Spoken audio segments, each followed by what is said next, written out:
हाय, तो आज हम लोग स्टार्ट करेंगे गाउस लॉ। Gauss law. तो गाउस लॉ क्या है ये जानने के लिए पहले हम लोग को फ्लक्स का कॉन्सेप्ट क्लियर होना जरूरी है। तो फ्लक्स क्या था, तो पिछले क्लास में हम लोगों ने फ्लक्स स्टडी किए थे, तो थोड़ा रिकॉल कर लेते हैं।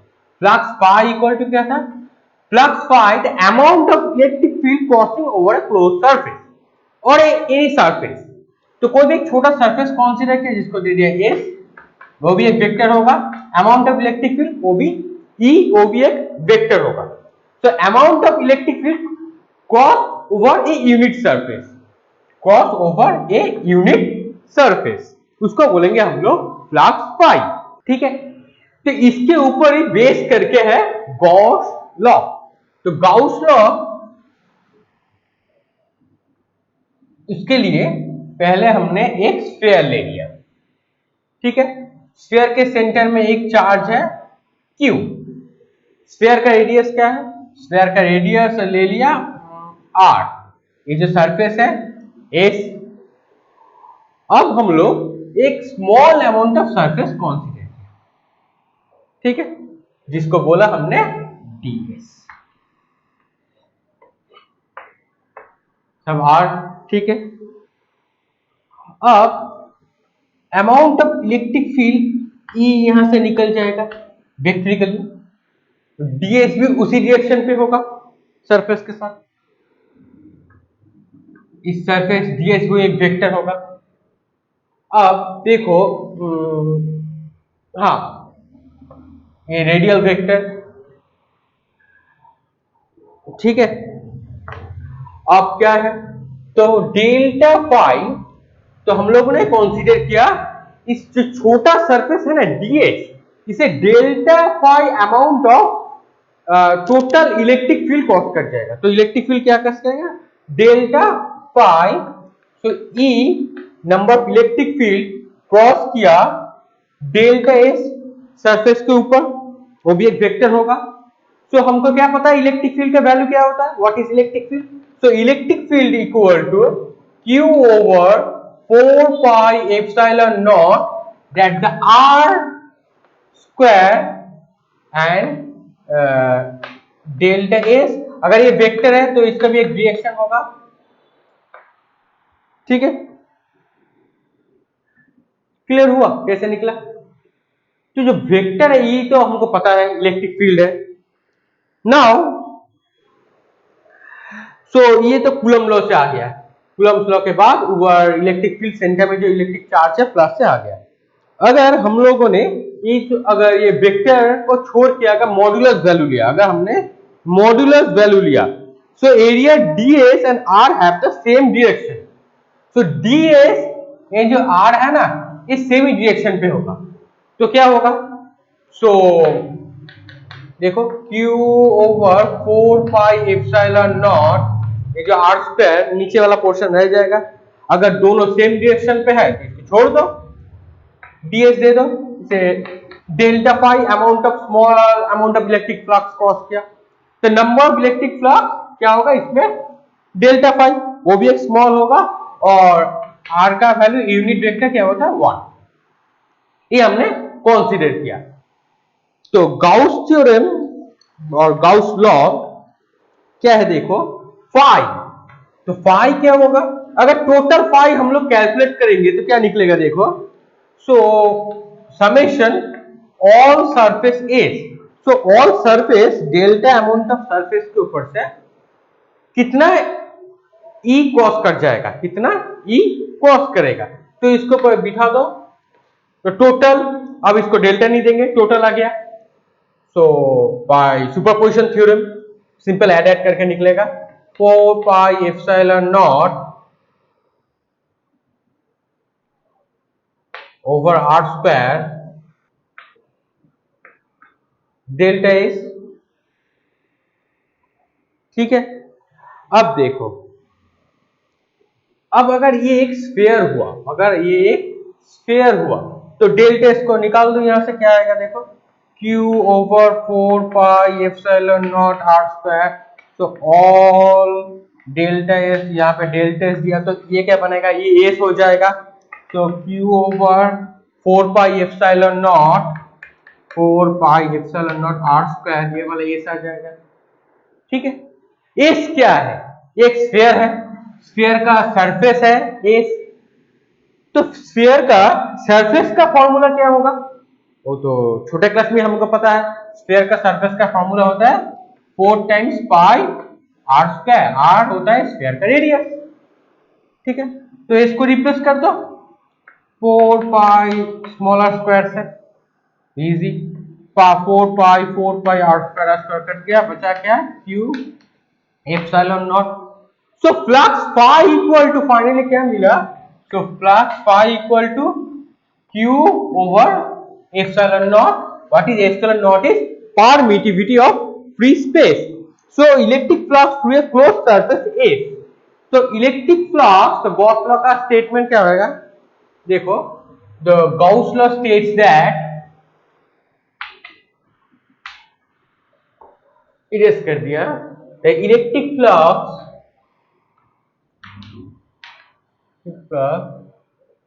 through a closed surface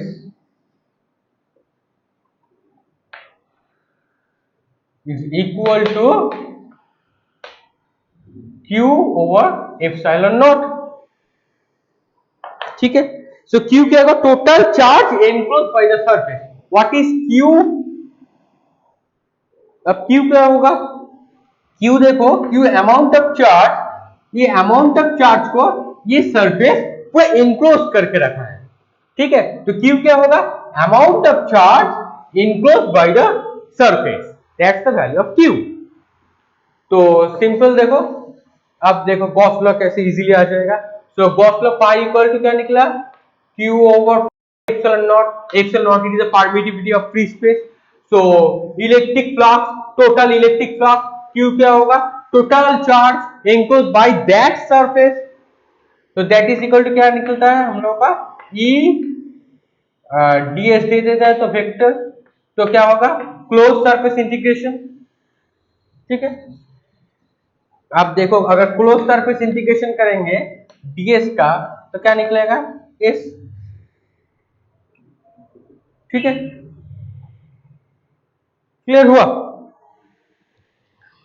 So the law implies that the total electric flux through a closed surface, तो गॉस लॉ का डेफिनेशन क्या है, the law implies that the total flux through a closed surface is zero if no charge enclosed by the surface।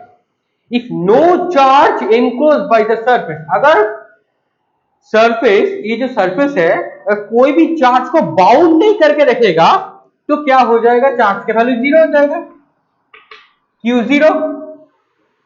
अगर Q zero हो गया तो flux का value भी नहीं रहेगा।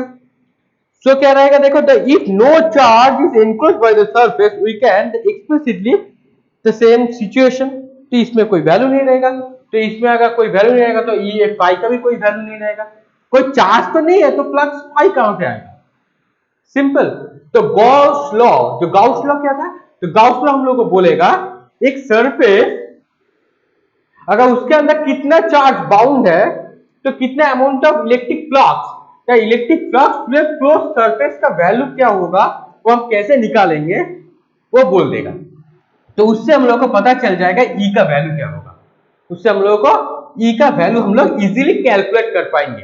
तो गॉस लॉ के एप्लीकेशन जब हम लोग करेंगे तब ई का थोड़ा वैल्यू हम लोग कैलकुलेट करेंगे, तब थोड़ा कॉन्सेप्ट और भी क्लियर हो जाएगा गॉस लॉ के एप्लीकेशन में। ठीक है, अब अगर हम लोग एक सिलेंडर कंसीडर करेंगे, एक सिलेंडर, देख लो सिलेंडर कैसे दिखेगा। अगर एक सिलेंडर कंसीडर करेंगे, 1 2, जो क्रॉस सेक्शन सरफेस 1 2 एंड 3, ये वाला जो सरफेस होगा। ठीक है, और इलेक्ट्रिक फील्ड E इस डायरेक्शन पे जाएगा। ठीक है, तो इलेक्ट्रिक फील्ड E अगर उसी डायरेक्शन पे जाएगा तो देखो क्या होगा, तो फ्लक्स फाई इस डायरेक्शन का वैल्यू आएगा, क्योंकि हमको पता है ई डॉट डी एस जो होगा वो फ्लक्स फाई होगा। तो अब देखो जो सरफेस, एस भी एक सरफेस होगा, यहां भी एक सरफेस होगा, तो फाई का वैल्यू क्या होगा? तो फाई अगर 1 ले लिया तो ये अगर ऑपोजिट डायरेक्शन पे आ जाएगा, तो E dot S one surface, क्योंकि इसी डायरेक्शन पे एक निकलेगा, इन ऑपोजिट में होगा इसलिए ई माइनस ले लिया। अब फाई 2 क्या होगा? वेक्टर साइन ना भी दे सकते हो, तो वेक्टर करने की जरूरत भी नहीं है। फाई 2 क्या होगा? सेम डायरेक्शन पे है तो ई एस 2 दे दो, क्योंकि ई वाला इधर से इधर जाएगा, लेफ्ट टू राइट, तो फाई 1 यहां से निकलेगा, फाई 1 यहां से हो जाएगा फाई 2। अब फाई 3 क्या होगा? फाई 3 0, फाई 3 क्या हो जाएगा? 0। क्यों 0 हुआ बोलो? बहुत इजी है। सो क्या था देखो, फाई का value E dot D S, वो तो वेक्टर ही था ना। अगर ए डॉट बी हुआ तो क्या होगा? E D S angle between these two is cos theta. अगर इलेक्ट्रिक फील्ड जो होगा वो परपेंडिकुलरली सरफेस को कट करेगा, ठीक है। तो देखो अगर ई इधर जाएगा, सरफेस भी इधर ही है, ठीक है, तो एंगल क्या हो जाएगा? 0 degree. We know that cos 0 is 1, तो इसका वैल्यू 1 हो गया। अब ये क्या हो जाएगा? -180, तो एंगल अगर -180 हो गया, वो भी क्या होगा? -1। Okay, satisfy. बट cos यहाँ पे 90 हो जाएगा। We know that cos 90 is 0, तो total value of the flux is 0। तो इस लैटरल, इस जो सरफेस होगा ना सिलेंडर का, ये लैटरल सरफेस में कोई फ्लक्स का वैल्यू नहीं रहेगा, ठीक है। क्लियर हुआ? तो इजीली हम लोग यहां से ई का वैल्यू निकाल सकते हैं। तो फ्लक्स कहां पे रहेगा, कहां पे नहीं रहेगा, ठीक है। अब गाउस लॉ का कुछ सिग्निफिकेंस देख लेते हैं। पहला सिग्निफिकेंस क्या है? The Gauss law is true for any close surface no matter what is shape और साइज। अगर सरफेस क्लोज हुआ तो गाउस लॉ हम लोग इजीली अप्लाई कर पाएंगे, उसका शेप और साइज मैटर नहीं करेगा, ठीक है। लेकिन कैलकुलेशन थोड़ा टफ हो जाएगा कि सिलेंडर हुआ, स्फीयर हुआ, तो हमको इजीली पता है सरफेस क्या होगा। अगर कोई आर्बिट्रेरी सरफेस हुआ तो कैलकुलेशन थोड़ा टफ हो जाएगा। In terms of the Q is the right hand side, so include the small of the sum of the all charges enclosed by the surface. तो क्या होगा? चार्ज जो Q होगा ना, चार्ज क्या होगा? enclosed by the surface। ये जो Q amount of charge क्या होगा? ये जो Q चार्ज है ना, ये चार्ज क्या होगा? enclosed by that surface। ये जो S था सरफेस, ये तो चार्ज सेंटर में है, चार्ज सेंटर में नहीं, कहीं पर भी हो सकता है। इस सरफेस के जो अंदर है कहीं पर भी हो सकता है, ये जरूरी नहीं है कि इसको सेंटर में होना चाहिए, कहीं पर भी हो सकता है। और इसके ऊपर कोई भी छोटा सरफेस कंसीडर कर लिया, इसको ले लिया, ये वाला ds, यहां से E निकल गया, ये वाला रेडियस R। सो Q क्या होगा? Enclose by that surface. अब चार्ज सेंटर में क्या, यहां पर भी रह सकता है, यहां पर भी, कहीं पर भी रहेगा, लेकिन एनक्लोज होना चाहिए, ये याद रखना। At that surface, the surface that we choose the application of Gauss law is called the Gaussian surface। तो Gaussian surface क्या होगा? जिस सरफेस के ऊपर हम लोग गाउस लॉ अप्लाई करेंगे उसके सरफेस को हम लोग बोलेंगे Gaussian surface, ठीक है। तो क्लियर हो गया? जो गाउसियस लॉ क्या है, गाउसियस लॉ का एक समरी कर लेते हैं, छोटा सा समरी। तो गाउसियस लॉ क्या बोला? गाउसियन और number electric flux through a closed surface. अगर flux through a closed surface is equal to charge enclosed by the surface over epsilon naught. What is epsilon naught? Where epsilon naught is the permittivity of free space, मतलब इसका जो अंदर होगा इसका permittivity of free space, ठीक है। बहुत ही इजी है। तो फ्लक्स क्या होगा? फ्लक्स होता है E डॉट ds, E भी एक वेक्टर, ds सरफेस का वेक्टर, मतलब एक सरफेस के ऊपर से कितना E electric field perpendicular cut करके निकल जाएगा, उन दोनों का डॉट प्रोडक्ट क्या होगा? फ्लक्स फाई, मतलब अमाउंट ऑफ इलेक्ट्रिक फील्ड, ठीक है। क्लियर हो गया ना? फाई और गाउस लॉ क्या है, बहुत ही दोनों का लिंक होता है, ठीक है। गाउस लॉ, तो फाई क्या होगा ना, फाई के साथ इलेक्ट्रिक फील्ड हम लोग कैसे कैलकुलेट करेंगे, कोई भी एक सरफेस के ऊपर से कितना चार्ज इससे बाउंड है, उसका इलेक्ट्रिक फील्ड क्या होगा, वो गाउस लॉ का एप्लीकेशन है, ठीक है। नेक्स्ट हम लोग गाउस लॉ का एप्लीकेशन करेंगे। अब हम लोग डिस्कस करेंगे गाउस लॉ के एप्लीकेशन। तो गाउस लॉ क्या था हमको पता चल गया, अब उसका अप्लाई कहां पे करेंगे, एप्लीकेशन हम लोग का स्टडी करेंगे, ठीक है। उसके बाद देखना गाउस लॉ का पूरा कॉन्सेप्ट क्लियर हो जाएगा, बहुत ही इजी है। गाउस लॉ, अब देखिए, field due to an infinitely long straight uniformly charge wire, तो क्या है, field application, field due to an infinitely long straight uniformly charged wire, field due to long straight uniformly charged wire।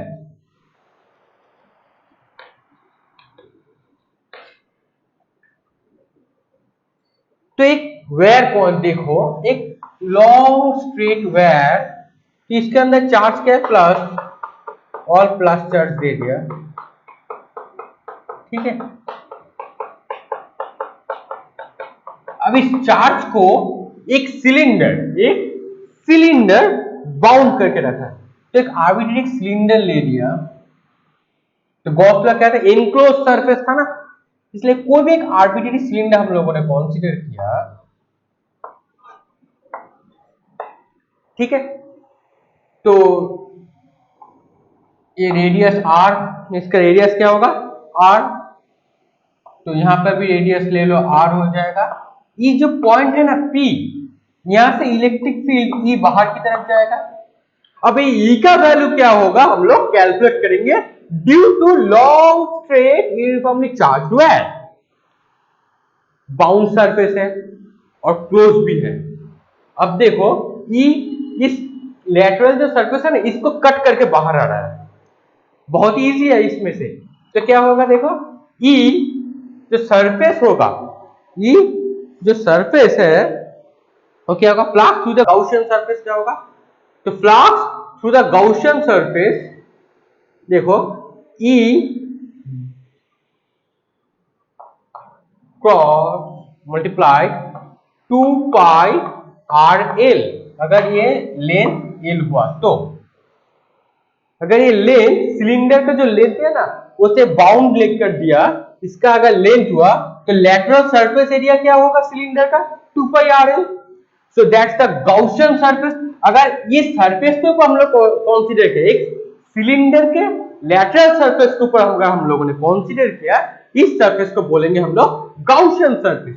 तो Gaussian surface का value क्या होगा, 2 pi R L E, ठीक है, हो गया। तो गाउसियन सरफेस मिल गया। नाउ नेक्स्ट क्या होगा, तो flux through the curved cylindrical part of the surface, तो क्या होगा, तो flux through the curved cylindrical part of that surface, तो ये वाला आ गया फाई, तो फाई कहां से निकलेगा, कर्व्ड सरफेस के ऊपर से निकल जाएगा, ठीक है। नेक्स्ट अब हमको क्या निकलना है, अब देखो दैट इज इक्वल टू क्या होगा, Q over epsilon not. Q क्या होगा, ये जो लेटरल सरफेस L जो है ना, ये कितना चार्ज को बाउंड करके रखेगा, वो टोटल चार्ज क्या होगा, Q। अब देखो ये तो एक लॉन्ग स्ट्रेट वायर है, ठीक है, यहाँ पे चार्ज डिस्ट्रीब्यूटेड है, तो एक लेंथ L है, यहाँ पे चार्ज डिस्ट्रीब्यूटेड है, तो इसको हम लोग एक्सप्रेस कैसे करेंगे, लाइन चार्ज डेंसिटी, इसको एक्सप्रेस करेंगे हम लोग लाइन चार्ज डेंसिटी, ठीक है। अब देखो लाइन चार्ज डेंसिटी क्या होगा, लाइन चार्ज डेंसिटी है, अगर लैम्डा, इसका सिंबल दे दिया हमने, लैम्डा इक्वल टू कितना चार्ज है, यहां से इतने तक कितना चार्ज है Q, और इसका लेंथ क्या है L। ये अगर L हुआ तो ये भी क्या होगा, ये भी L ही होगा ना, ठीक है। सो Q इक्वल टू क्या निकलेगा, देखो Q equal to lambda L, simple. तो Q को रिप्लेस कर दो lambda L over epsilon naught, simple. अब E का वैल्यू इजीली निकल आएगा। तो देखो E इक्वल टू क्या होगा, इलेक्ट्रिक फील्ड, यहाँ कितना number of electric field, vector दे दिया इसको, तो क्या आएगा, इसके नीचे आ जाएगा। सो ये एल कट जाएगा, 1/2 r एप्सिलॉन नॉट, ये वाला आ जाएगा लैम्डा, कौन सी डायरेक्शन पे जाएगा, आर को एक यूनिट कैप डायरेक्शन दे दिया, इसको एन कैप दे दो, इसको एन कैप दे दो, तो ये वाला जो डायरेक्शन होगा ये एन कैप डायरेक्शन पे जाएगा,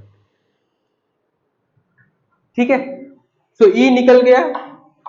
अगर वेक्टर हुआ तो एन कैप होगा, अगर वेक्टर नहीं देंगे तो एन कैप हमको नहीं देना है, ठीक है। अगर वेक्टर है तो एन कैप, अगर वेक्टर नहीं है तो एन कैप नहीं है।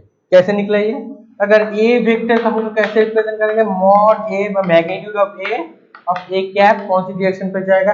अगर ये वेक्टर नहीं होगा सिंपल ये दे दो, ये वाला भी दे दो, इसका मैग्नीट्यूड हो जाएगा ये इलेक्ट्रिक फील्ड का मैग्नीट्यूड क्या होगा, lambda over 2 pi r epsilon not, ये हो जाएगा इसका मैग्नीट्यूड, ठीक है। तो इजीली हम लोग कैलकुलेट कर पाएंगे।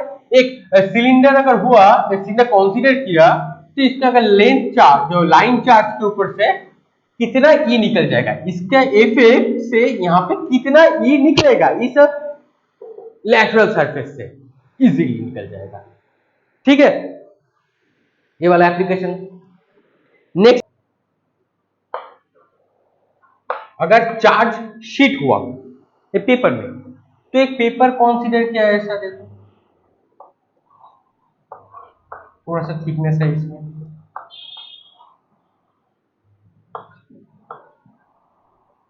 ठीक है। तो इसका दो सरफेस होगा, एक पीछे वाला, एक सामने वाला, ठीक है। तो एक से एक्स डायरेक्शन, एक वाई डायरेक्शन। तो इलेक्ट्रिक फील्ड अगर इस डायरेक्शन से निकलेगा ऑन एक्स, अगर यहां पर भी निकल सकते हैं, तो ये वाला अगर वाई होगा, ठीक है। अब देखो पहले क्या था, इलेक्ट्रिक फील्ड क्या था, उसके लिए हमको चाहिए था लाइन चार्ज डेंसिटी, क्योंकि एक लाइन के एक स्ट्रेट वायर था, मतलब एक लाइन था। अब एक सरफेस है, तो क्या आ जाएगा, सरफेस चार्ज डेंसिटी। सो सरफेस चार्ज डेंसिटी, तो सरफेस चार्ज डेंसिटी क्या होगा, सिग्मा।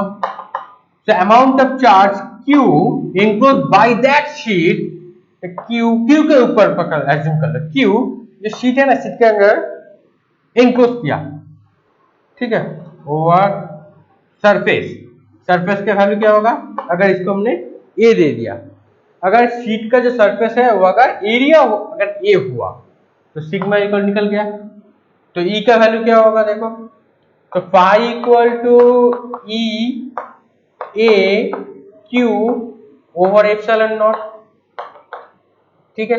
अब देखो कितना होगा, ये जो है ना फ्लक्स फाई, ये इस तरफ से भी निकलेगा, पीछे से भी निकलेगा, तो क्या आ जाएगा, एक 2EA हो जाएगा, ठीक है।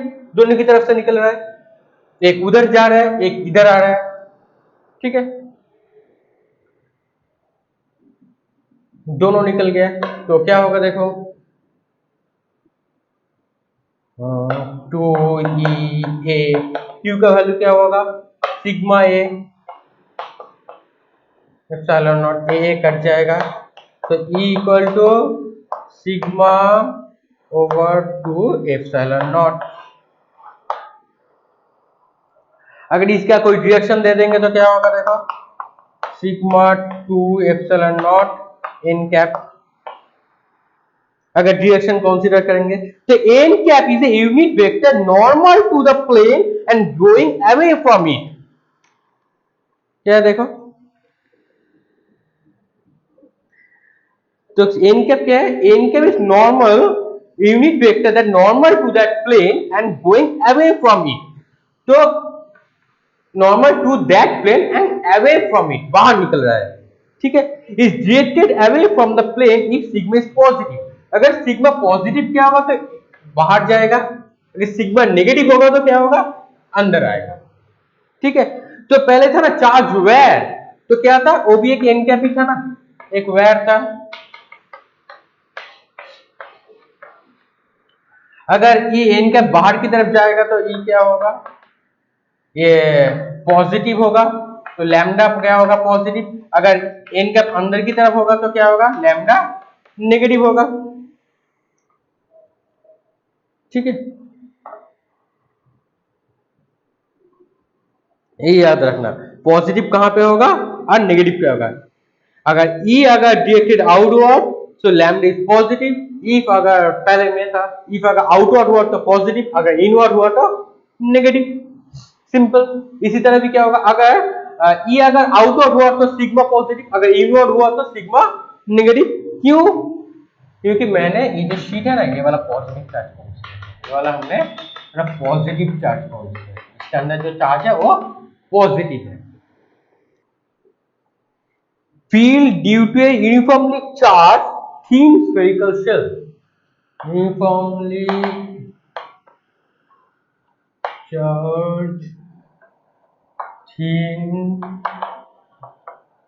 spherical shell.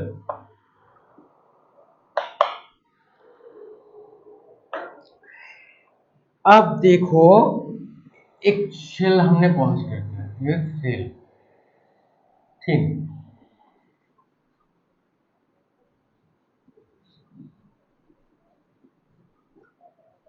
ठीक है, तो ये जो ओरिजिन पॉइंट हो गया, कैपिटल आर हो गया इसका रेडियस। ठीक है, तो नेक्स्ट गाउशियन सरफेस क्या होगा, गाउशियन सरफेस अगर दो होगा तो शेल के बाहर भी हो सकता है, शेल के अंदर भी हो सकता है। Now first consider is outside the shell, अगर बाहर की तरफ होगा गाउशियन सरफेस ऐसे, तो इसको दे दिया गया स्मॉल आर, गाउशियन सरफेस ये वाला हो गया गाउशियन सरफेस। ठीक है, तो चार्ज कहां पे रहे हैं, चार्ज अब इसके अंदर बाउंड है, इसके अंदर बाउंड है। ठीक है, तो इसको बोलेंगे सरफेस चार्ज डेंसिटी, तो सरफेस के ऊपर बाउंड है तो क्या निकलेगा इसका, surface charge density, surface charge density. अब देखो मजा आएगा। अब कोई भी एक छोटा सरफेस डेल से एस कंसीडर कर लो, कोई भी एक छोटा surface at every point parallel the flux to the each element is delta S. Just E and delta S cross करेगा सरफेस के ऊपर से तो पैरेलल ही होगा ना। अब देखो, तो flux through the Gaussian surface, तो flux through the Gaussian surface क्या होगा, E dot Gaussian surface, Gaussian surface क्या है, छोटा आर, जो एस था ना, फ्लक्स पाई इक्वल टू क्या है, ई डॉट एस टे, तो अब हैबिट हो गया देना एस।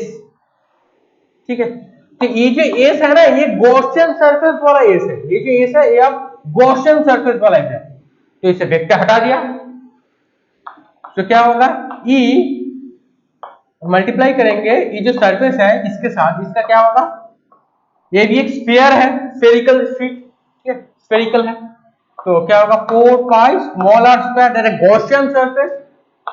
चार्ज कहां पे है, क्यू, ठीक है, ओवर एप्सिलॉन नॉट। अब क्यू क्या होगा, तो सरफेस चार्ज डेंसिटी क्या होता है, sigma, sigma equal to total charge over surface. अब इसके सर चार्ज कहां पे है, चार्ज यहाँ पे है, चार्ज कहां पे है, ये जो है ना चार्ज इस एरिया पे, चार्ज जो है वह इस एरिया पे है, तो चार्ज इक्वल टू क्या होगा, क्यू, ये जो सरफेस है क्या होगा 4 पाई कैपिटल आर स्क्वायर, तो क्यू इक्वल टू क्या होगा, sigma 4 pi capital R square over epsilon naught. ठीक है, तो ई का वैल्यू क्या होगा, देखो 4 पाई कट जाएगा, तो E equal to sigma R square, sorry sigma capital R square epsilon naught, यहाँ पे नीचे छोटा आर स्क्वायर आ जाएगा। ठीक है, ठीक है। तो ये भी हो सकता है। अब सिग्मा का वैल्यू क्या था? सिग्मा था Q charge 4 pi capital R square multiply capital R square epsilon naught small R square, capital R square cut जाएगा, तो बचा क्या? Q 4 pi small R square, Q 4 pi small R square 1 over epsilon naught. ठीक है, ये वाला ई निकल गया। अब ये अगर वेक्टर हुआ तो कैसे रिप्रेजेंट करेंगे ई को? वेक्टर दे दिया तो Q over 4 pi R square epsilon naught in cap direction पे जाएगा। If electric field is directed outward if Q is greater than 0, तो इलेक्ट्रिक फील्ड इज कहां जाएगा? आउटवर्ड होगा if Q is greater than 0। अगर इनवर्ड हुआ तो क्या होगा? If less than 0। अगर इलेक्ट्रिक फील्ड बाहर जाएगा if E outward so greater than 0। अगर इनवर्ड हुआ तो क्यू लेस देन 0। ठीक है ना? and the exactly field produced by the charge q placed at a center O, तो सेम फील्ड ही होगा अगर चार्ज q है ना, तो अगर सेंटर पे रहेगा तो। ठीक है, तो निकल गया ऐसे। तो अब गाउसियन जो सरफेस था वो बाहर की तरफ था।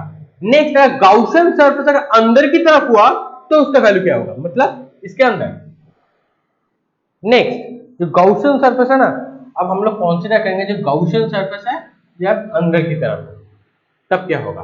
अब छोटा आर यहां पे चला जाएगा, फील्ड इनसाइड द शेल, ये तो आ गया फील्ड आउटसाइड, ये तो था फील्ड आउटसाइड। अब फील्ड इनसाइड हुआ तो अगर इनसाइड हो गया तो इनसाइड में क्या होगा? तो flux through the Gaussian surface calculated as before, तो ई क्या था? E cross 4 pi small r square, and however in this case the Gaussian surface encloses no charge. ये जो गॉसियन सरफेस है ना, ये गॉसियन सरफेस ये कोई भी चार्ज को इनकोस कर रहा है क्या? अब ये गॉसियन सरफेस हो गया ना, ये जो गॉसियन सरफेस है चार्ज बाहर है, ये सरफेस तो अंदर है, तो ये गॉसियन सरफेस कोई भी चार्ज को इनकोस नहीं कर पा रहा है, तो सिंपल सी बात है। सो फ्लक्स पाई क्या होगा? E cos 4 pi capital R square, तो 4 पाई जो सरफेस होगा गॉसियन सरफेस, तो क्या होगा? छोटा आर स्क्वायर, इसका वैल्यू क्या होगा? 0। फ्लक्स टू द सरफेस, कोई चार्ज नहीं है तो 0 हो गया, सिंपल। तो इनसाइड में क्या होगा? तो गाउस लॉ का डेफिनेशन में ही था, अगर इनसाइड हुआ तो क्या होगा? इनसाइड अगर चार्ज नहीं हुआ, अगर कोई भी चार्ज एनक्लोज नहीं कर पाएगा, अगर गॉसियन सरफेस कोई भी चार्ज को अगर एनक्लोज नहीं कर पाएगा तो फाई का वैल्यू 0 हो जाएगा, simple. If R the Gaussian surface R is less than capital R, so phi is 0। Inside कोई नहीं रहेगा, simple. So that's the field due to uniformly charged thin spherical shell is 0 अगर inside हुआ तो। ठीक है, तो गॉस लॉ एप्लीकेशन हो गया हम लोग का सिलेबस में जो था, हम लोग एनसीईआरटी बुक्स फॉलो करके पढ़ेंगे। पहले बोल दिया था ये जो लेक्चर सीरीज होगा पूरे एनसीईआरटी बुक्स के ऊपर डिपेंड करके ही होगा, तो पढ़ना। अगर कोई डाउट हो तो कमेंट सेक्शन में बोलना, अच्छी तरह से पढ़ते रहना, वीडियो अपने दोस्तों के साथ भी शेयर करना, चैनल को सब्सक्राइब कर देना, अगर कैसे लगा कमेंट में वो भी बताना। तो मिलते हैं नेक्स्ट क्लास में, थैंक यू।